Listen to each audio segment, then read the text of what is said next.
Saudara, aksi pengibaran bendera bergambar tengkorak Jolly Rogers dari serial anime One Piece jadi kontroversi jelang peringatan kemerdekaan Republik Indonesia. Belakangan aksi mengibarkan hingga menggambar bendera One Piece ini berkembang ke berbagai daerah.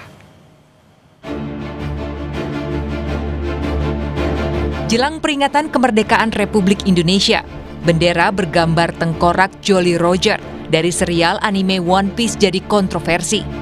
Awalnya, aksi mengibarkan bendera One Piece dilakukan sejumlah pengemudi truk, seperti yang terjadi di Pelabuhan Ketapang, Banyuwangi, Jawa Timur. Aksi mereka lantaran geram berhari-hari tertahan menanti penyeberangan ke Bali. Menurut saya ini protes dari rakyat. Karena saya rasa sih untuk sila kelima sudah tidak ada bagi rakyat kecil. Sumber kemacetan ini ya cukup melelahkan. Soalnya di sini juga berapa hari biaya juga membengkak. Belakangan, aksi mengibarkan hingga menggambar bendera One Piece berkembang ke berbagai daerah. Sebuah mural One Piece di Jalan Kampung Duyuh, Sragen, Jawa Tengah diminta dihapus. Ketua RT setempat menyatakan gambar mural itu jadi ekspresi anak muda menyambut 17 Agustus. Sementara di Solo, Jawa Tengah, sejumlah warga melukis mural One Piece di jalanan Losari, Semanggi, Solo. Warga menyebut lokasi ini adalah kreativitas anak muda jelang hari kemerdekaan. Gubernur Lemhanas Aceh Hasan Syazili mengingatkan bahwa ada cara lain untuk mengkritik daripada mengibarkan bendera One Piece. Ada yang mencoba untuk mengibarkan bendera One Piece ini, ya harus dilihat apa relevansinya. Kalau bagian dari kritik terhadap pemerintah, kita punya cara yang lain untuk bisa menghargai simbol-simbol bangsa kita. Menteri Sekretaris Negara Prasetyo Hadi mengakui aksi mengibarkan bendera One Piece sebagai bentuk kebebasan ekspresi masyarakat. Tapi ia minta aksi ini tidak dimanfaatkan pihak-pihak untuk mengganggu kesakralan hari ulang tahun kemerdekaan Indonesia. Kalau berkenaan dengan kreativitas dari kawan-kawan komunitas-komunitas, tentu itu sebagai sebuah kebebasan berekspresi dan tidak ada masalah. Tapi tolonglah, ini jangan dimanfaatkan untuk hal-hal yang mengganggu kesakralan. Misalnya kemudian memanfaatkan kreativitas tersebut ya, untuk menghimbau ya, supaya mengibarkan bendera-bendera selain bendera merah putih. Kan itu yang tidak benar gitu. Sementara itu, Bareskrim Polri enggan berkomentar banyak terkait aksi pengibaran bendera One Piece jelang peringatan kemerdekaan. Bareskrim meminta agar masyarakat tetap menjaga persatuan dan kesatuan bangsa. Tim Liputan Kompas TV. Kita ulas lebih dalam soal fenomena bendera bajak laut atau One Piece dari serial anime bersama Hendarsam Marontoko, politisi Partai Gerindra, dan Usman Hamid, Direktur Eksekutif Amnesty International Indonesia. Selamat malam, Bung Usman. Selamat malam. Hendarsam. Selamat malam. Saya ke Bung Usman dulu deh. Oke. Tadi kan kita lihat ya di berita pengantar, ada aparatur TNI yang menghampiri sekelompok pemuda yang menggambar mural seperti mural yang tidak ada kaitannya sebenarnya dengan bendera merah putih. Kalau dalam konteks itu, apakah tindakan represi? Ya, kalau saya melihat itu agak represif ya. Apakah tindakan represif seperti itu ancaman sanksi punya ancaman sanksi pidana berdasarkan Undang-Undang 24 nomor tahun 2009 yang dianggap melanggar HAM katanya? Tidak ada. Itu bagian dari kebebasan berekspresi masyarakat. Menggambar di jalan, mural di tembok gitu ya. Sepanjang yang punya tembok nggak keberatan. Itu pun kalau yang punya tembok keberatan urusannya lain ya. Terus yang kedua kan, kalau itu dianggap melanggar hukum, pertanyaannya apakah personil TNI adalah aparat penegak hukum? Itu juga urusan yang lain lagi tuh. Kan seharusnya kan tentara benar-benar fokus melaksanakan kebijakan pertahanan negara. Nah, kalau memang itu dianggap pidana, pidananya apa? Nah, salah satu menteri mengatakan itu makar. Makar itu ada banyak pasalnya. Yang mana? Pasal 104 kah? Misalnya membunuh presiden, merampas kemerdekaan presiden, mencegah presiden untuk melaksanakan tugasnya. Atau pasal 1 misalnya 07 mengenai penggulingan pemerintahan yang sah misalnya. Atau pasal 108 misalnya mengenai pemberontakan gitu. Nah ini yang mana? Kalau menurut saya satu pun dari pasal tidak ada yang bersangkut dengan tindakan pengibaran bendera One Piece itu. Jadi saya kira tindakan masyarakat dalam mengibarkan bendera One Piece itu anggaplah sebagai bagian dari cara mereka menyatakan pikiran, cara mereka menyatakan pendapat. Ini kan sebenarnya alegori.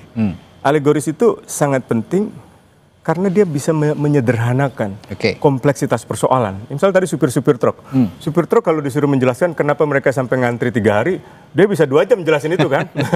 Tapi habis itu dia tunjukkan dengan satu alegori gitu kan. Dengan satu simbol yang mungkin dia tonton dari film itu.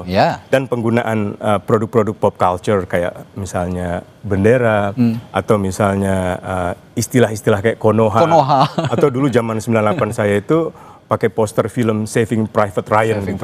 Jadi film itu menggambarkan kesia-siaan dalam perang. Kesia-siaan perang itu karena pemerintah suatu negara mengirimkan tentara yang tidak berpengalaman ke suatu medan perang yang akhirnya mengakibatkan tentara kita itu mati gitu. Nah jadi metafora, alegori, aforisme itu menurut saya kekayaan budaya kita yang harusnya dihormati, dihargai kan daripada masyarakat misalnya merusak pelabuhan kan nggak mungkin kan gitu kan. Tapi di sisi lain, saya ke Bung Hendar Sam nih.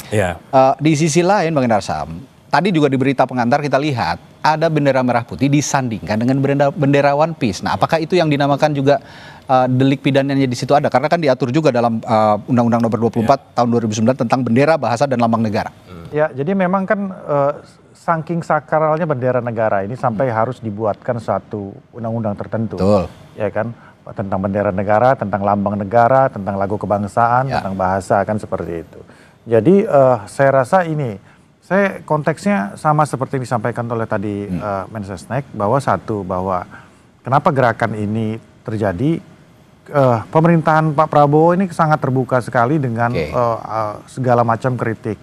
Ya, Mas Usman mungkin juga sudah sama-sama tahu di pemerintahan Pak Prabowo ya, yang kalau kita lihat dengan sebelumnya, apakah orang yang bersuara vokal ini sampai ada banyak ditangkap-tangkapin ya.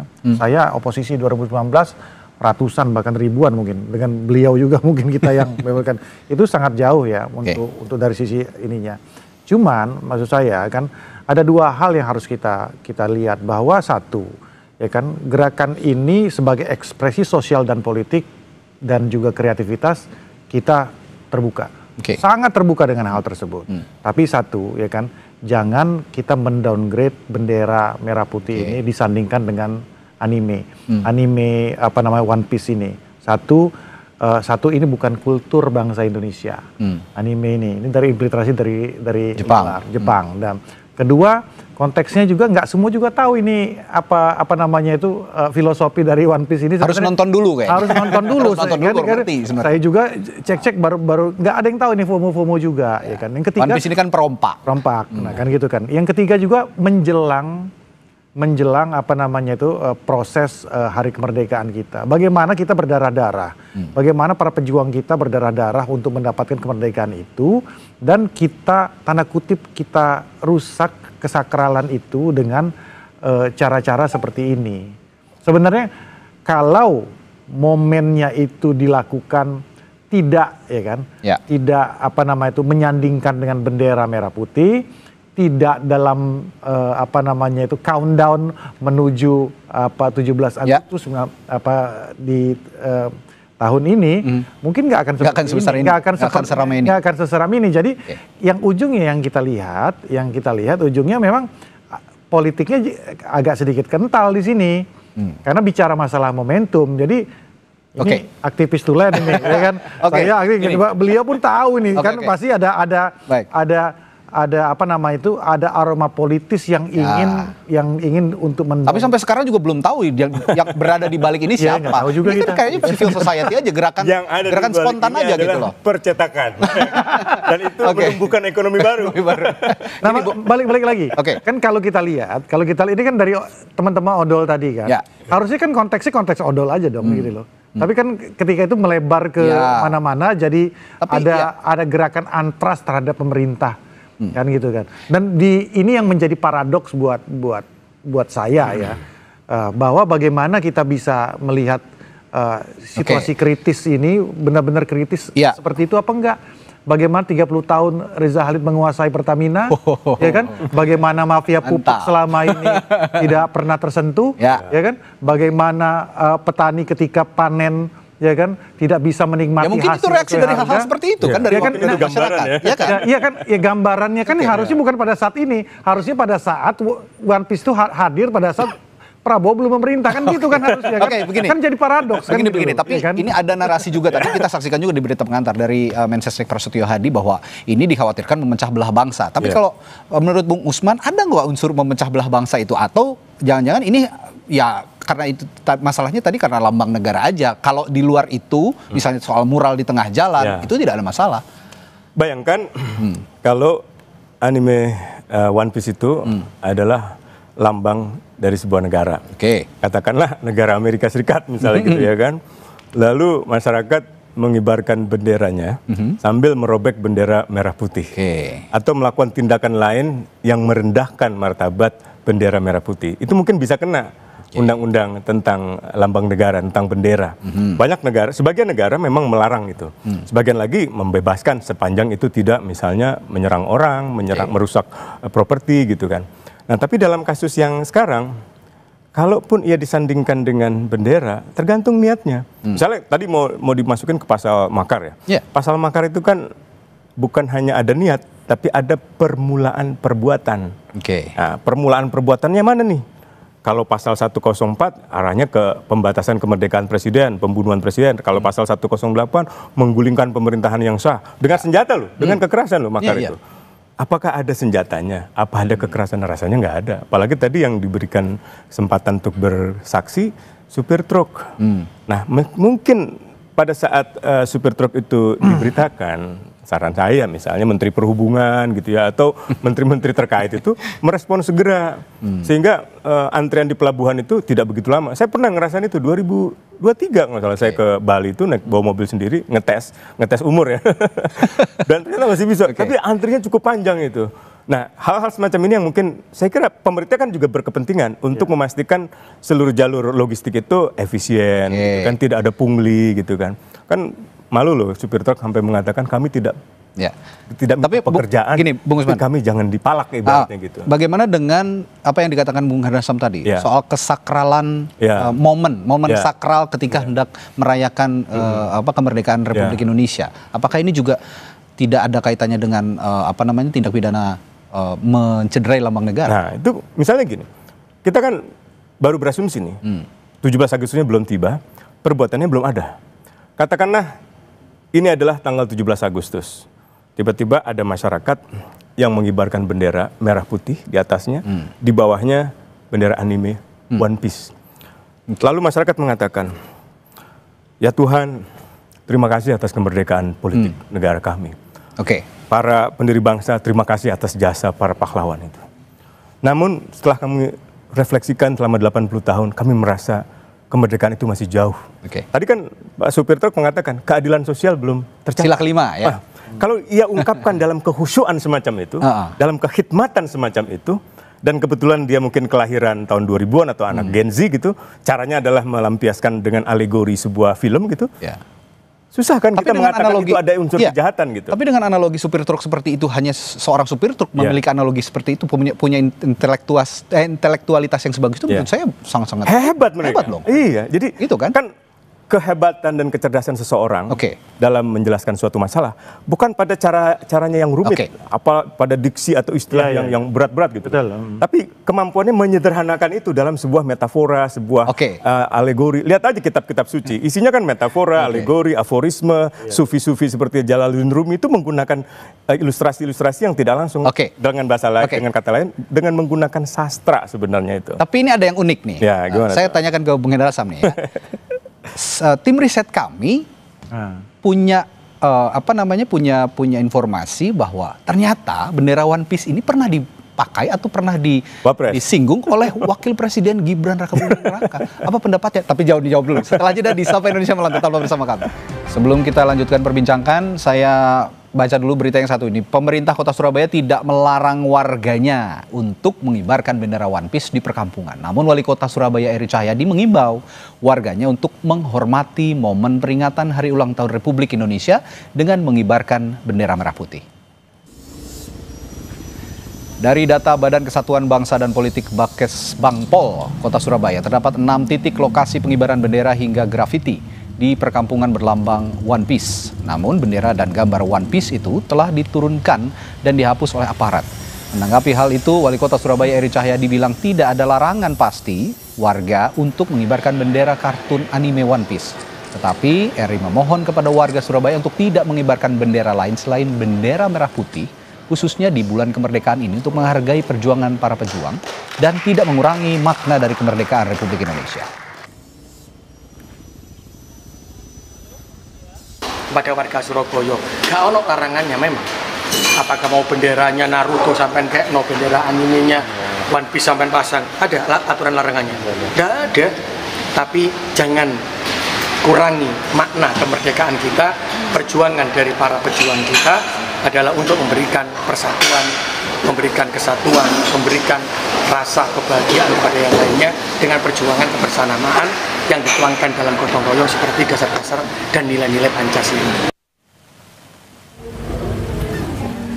Saudara, sementara itu Gubernur Jawa Timur Hovifah Indar Parawansa juga menanggapi soal polemik pengibaran bendera One Piece jelang Hari Kemerdekaan ke-80 Republik Indonesia. Menurutnya sebaiknya masyarakat menghormati bulan kemerdekaan dengan hanya mengibarkan bendera merah putih. Hovifah menyatakan bahwa merah putih harga mati untuk masyarakat diminta agar menghormati bulan kemerdekaan dengan hanya mengibarkan bendera merah putih sepanjang bulan Agustus. Hovifah juga mengaku telah memberikan atau membagi-bagikan bendera merah putih langsung ke masyarakat Jawa Timur. Merah putih harga mati, jadi tolong hormati, ini kita pada bulan kemerdekaan, jadi yang kita kibarkan adalah bendera merah putih. Itu ya kawan-kawan. Artinya di Jawa Timur imbauan untuk memasang bendera merah sudah, surat edarnya sudah. Saya kemana-mana sudah membagi itu bendera merah putih kemana-mana. Ya, apa yang dilakukan atau dinyatakan oleh Pak Eri Cahyadi, Wali Kota Surabaya dan Gubernur Jawa Timur Hovifah sebenarnya senafas dengan apa yang kita bicarakan hari ini. Kan sepanjang itu tidak disandingkan dengan bendera merah putih, tidak masalah gitu. Jadi apa yang Anda dorong kira-kira untuk kedepannya untuk fenomena One Piece ini? Ya itu tadi aja, sebenarnya masalah momentum aja. Jadi karena gerakan masyarakat itu ada yang genuine, ada juga yang tidak hidup di ruang kosong. Memang kan seperti itu kan. Nah kalau saya melihatnya gini ya, bukan kritik tapi masukan kepada adik-adik kita bahwa memang kita ini mengalami krisis nasionalisme. Bagaimana tendensi anak-anak muda kita ini lebih senang mentertawakan bangsanya sendiri dan negaranya sendiri. Nah ini berbeda dengan kami ini nih yang dulu kita berusaha nasionalisme itu kita perjuangkan. Ini sebenarnya lagi pengen kita ubah bahwa mentertawakan gimana contoh gini ya, 10 tahun yang lalu aja lah. Gimana ketika Indonesia dengan Malaysia sedang tanding bola. Itu nasionalisme tinggi banget kita dengan mereka. Tapi enggak, kalau sekarang itu enggak. Kita malah mentertawakan diri kita sendiri, mengatakan negara Konoha, ya kan, Wakanda, ya kan. Terlepas dari segala macam kekurangan yang ada di pemerintahan sebelumnya. Tapi artinya bahwa hal-hal seperti inilah yang memang harus mulai kita pupuk. Jadi mentertawakan diri sendiri itu atau bukan ngenyek gitu ya bahasa itunya, nyinyir terhadap dan ngenyek terhadap bangsa sendiri itu malah diketawain sama bangsa-bangsa luar gitu loh. Gini, berangkat dari pernyataan Bung Hendar Sam tadi, ketika banyak anak-anak muda kita yang sekarang ya mungkin sedikit kurang menghargai negara lah begitu. Dengan tadi mengatakan negara Konoha, negara Wakanda. Saya ke Bung Usman. Bung Usman kalau gitu memandang fenomena ini sebagai cerminan kegelisahan masyarakat terhadap kondisi sosial politik misalnya. Itu seperti kekecewaan terhadap kinerja pemerintah, apa yang dikatakan oleh supir truk tadi. Kalau gitu bisa nggak pemerintah memanfaatkan momen ini sebetulnya untuk bersama-sama nyari solusi gitu loh. Bukan alih-alih malah melakukan tindakan represif, memanfaatkan aparat gitu. Bisa banget, apalagi kan baru-baru ini Presiden Prabowo menyampaikan pidato tentang apa yang dimaksud sebagai serakahnomics gitu kan, ekonomi keserakahan, yang sebenarnya mengilustrasikan cara perompak di dalam melakukan pengumpulan aset-aset ekonomi kekayaan. Nah justru kampanye One Piece ini dengan gambar perompak ini sebenarnya selaras dengan pidatonya Prabowo. Ini anggap aja sebagai DPR jalanan nih. DPR Senayan mungkin caranya dengan undang-undang, Bung Hendarsam, dan kawan-kawan, debat, RUU bermalam-malam gitu. Tapi cara masyarakat kan lain lagi, nggak bisa disamakan dengan Bung Hendarsam. Dia punya caranya sendiri. Kalau entah gitu, itu dengan ungkapan-ungkapan sastra atau ungkapan seni atau ungkapan budaya gitu. Kalau gitu, kalau dibilang kata Bung Hendarsam tadi sudah mulai mengikis nasionalisme anak-anak muda, sebenarnya anak-anak muda ini kan sayang dengan kondisi seperti sangat ini kan? sayang. Kan lihat super truk tadi, keadilan sosial tidak ada. Kan dia sebenarnya tidak sedang mengecam pemerintahan Prabowo, dia sedang mempertanyakan di negara ini kenapa keadilan sosial nggak hadir. Nggak ada gitu. Apakah itu sekarang pemerintahan Prabowo, apakah sebelumnya pemerintahan Jokowi, SBY, misalnya Mega, atau Gus Dur, atau Soeharto, atau bahkan Soekarno, dan seterusnya gitu. Jadi, kenapa keadilan sosial itu nggak hadir?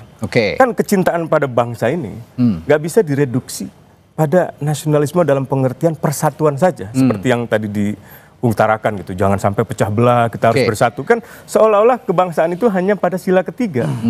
Padahal sila ke-1 tentang ketuhanan yang Maha Esa, kemanusiaan yang adil dan beradab, yang ke-4 kerakyatan, yang ke-5 keadilan sosial. Itu kan ada 4 sila lainnya yang sebenarnya juga disuarakan oleh masyarakat. Nah kita bertahun-tahun diindoktrinasi seolah-olah segalanya itu ada pada persatuan dan kesatuan. Bahkan Undang-Undang Dasar kan biasanya kita menyebut Undang-Undang Dasar Republik Indonesia. Mau dikatakan NKRI, Undang-Undang Dasar Negara Kesatuan Republik Indonesia. Ini ada alasannya nih. Yaitu datang dari filosofi ideologi kekeluargaan, ideologi familial yang menganggap negara dengan masyarakat itu seolah-olah keluarga. Orang tuanya adalah negara, rakyatnya adalah anak. Karena itu mereka tidak percaya anak itu boleh melawan orang tua. Padahal ini bukan orang tua dan anak.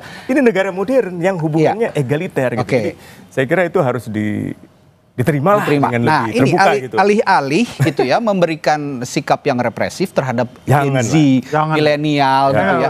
Kita tahu loh ya usia-usia kita tahu lah kalau dinasehatin sih masih bisa nerimo-nerimo. Gen Z kan agak susah nih kalau dinasehatin, mereka punya cara lain untuk mencari cara kritik lain. Nah, alih-alih memberikan ya tadi saya tanyakan, kenapa enggak pemerintah tahu bahwa Gen Z ini kan generasi emasnya Indonesia gitu. Kenapa enggak dirangkul aja gitu.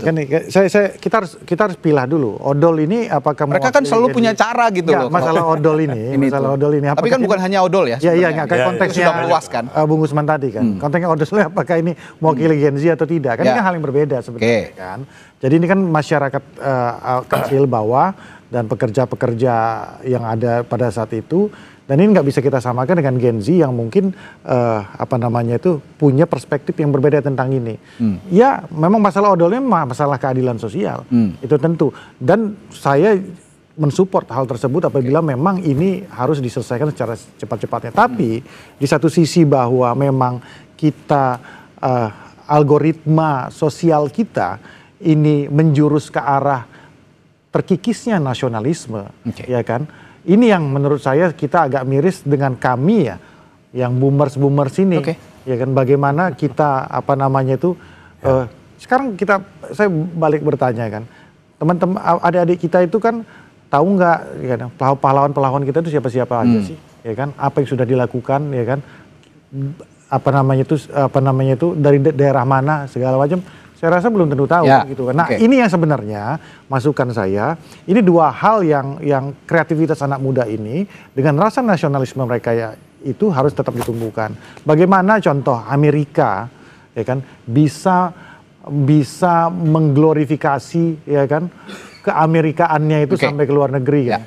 Film Amerika lawan Vietnam aja Amerika itu kalah, tapi dengan film Rambo dia bisa menang. Jadi hal seperti ini sebenarnya yang ke depan harus maksudnya ada titik temu antara kreativitas dari Gen Z ini tapi dengan rasa nasionalisme. Kalau saya boleh menyimpulkan perbincangan malam hari ini, jangan buru-buru menyimpulkan bahwa ini tindak pidana. Harus dipilah juga. Itu tidak. Saya juga jangan menyimpulkan buru-buru ini tindak pidana. Harus dipilah juga konteksnya mana kreativitas, mana yang menghina lambang negara. Baik, terima kasih Bung Usman, Bung Hendar Sam sudah berbagi perspektifnya malam hari di Sapa Indonesia Malam. Tetaplah bersama kami saudara, setelah jeda Sapa Indonesia Malam akan kembali dengan informasi lainnya. Kapal cepat